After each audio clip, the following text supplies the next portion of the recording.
morning, everybody. Lance here, minded of a B.M.C. Now, I know I'm way late with this video, but I intentionally waited because I wanted for the dust to settle.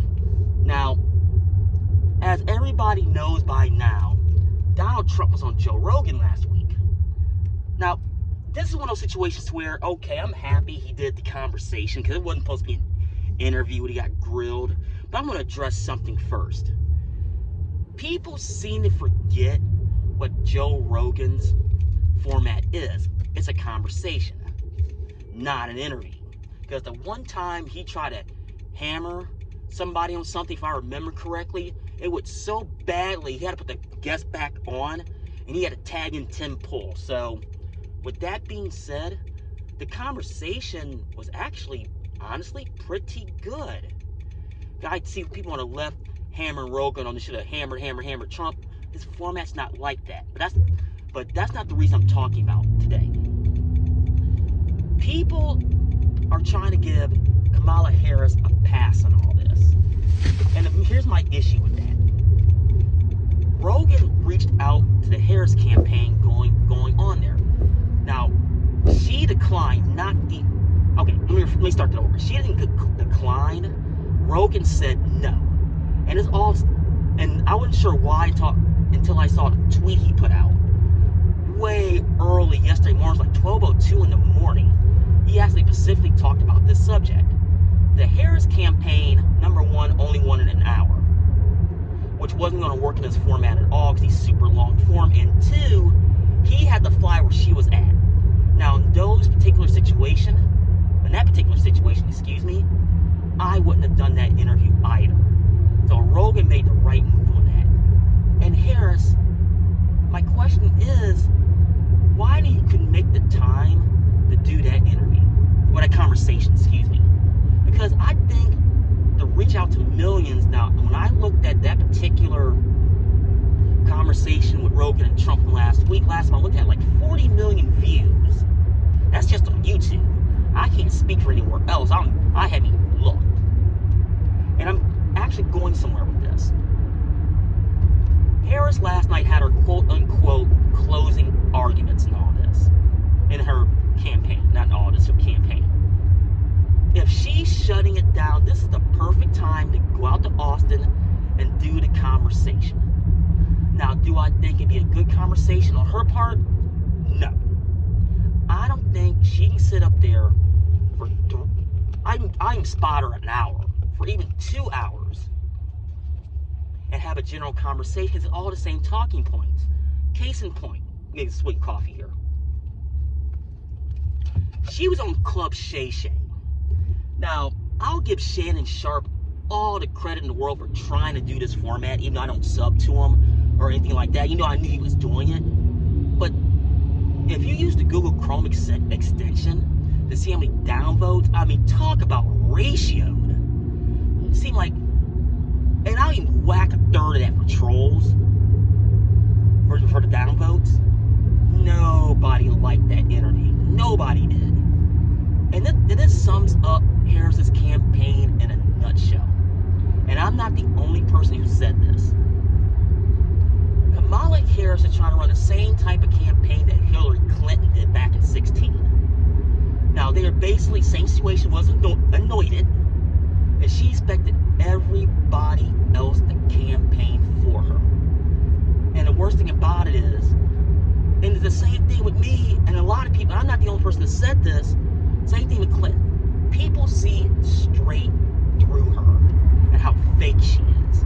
And that's why this election, if you look at the polls, even though it's all over the place, how close it is, and I honestly think because this Trump is going to win, because I think the polls are or at least a week behind in all this. So it's just one of those ones to where we got to see how it comes out. Now, in this next week, it remains to be seen what will happen. I will say this. Joe Biden came out yesterday and pretty much called all Trump supporters garbage. And from an optics standpoint, this late in the game, talk about an ultra bad move.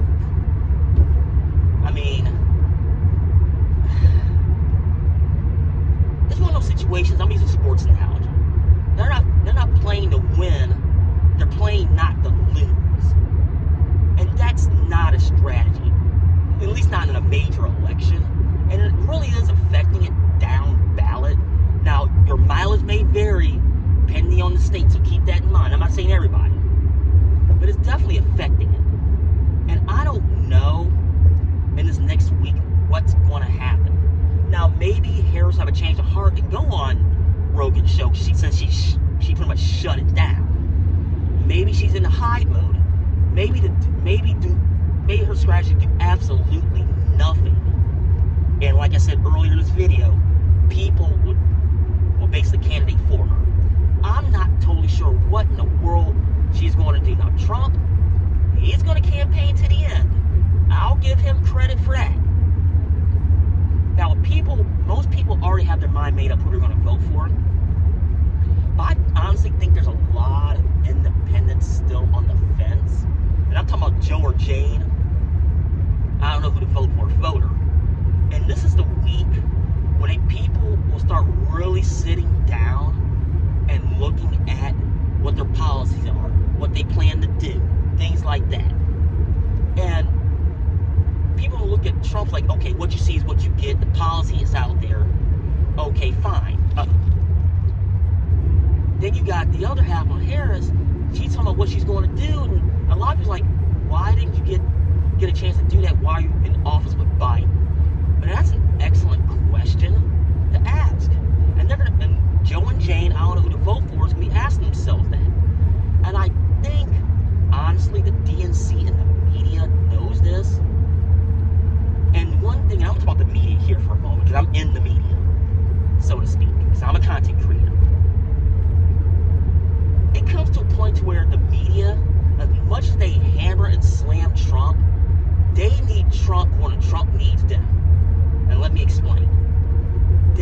The media at large, I'm talking about the legacy media in this situation, they know Trump is guaranteed money.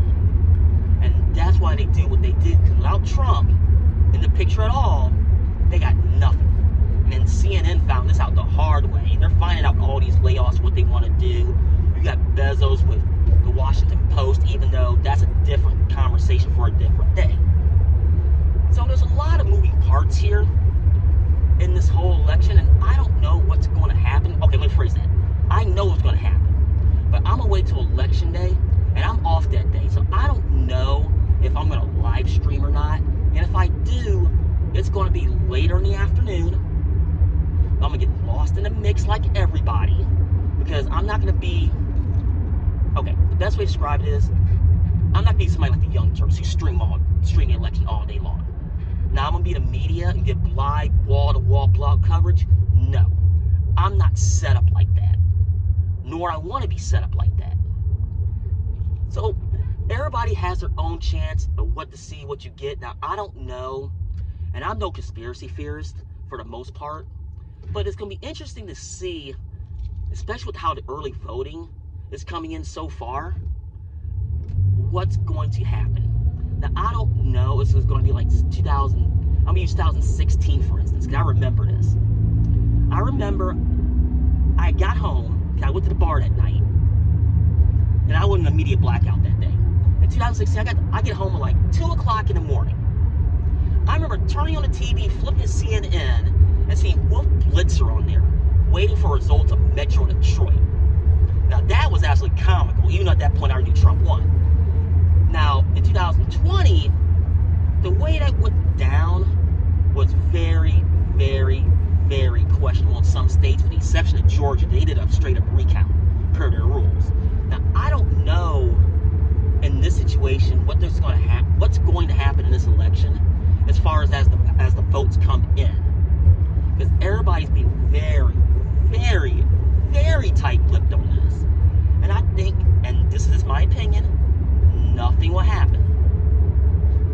Now, it remains to be seen, like I said, but we're going to find out.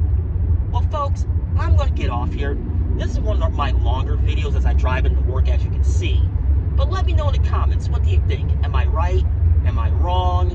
Do you think something's going to happen with Biden's, I don't know if that was on a laptop laptop or a potato camera or what? Was that the October surprise? The October surprise already happened? Was parents shutting their campaign down a week early a good thing? Please let me know in the comments. Remember to like, share, subscribe, all those good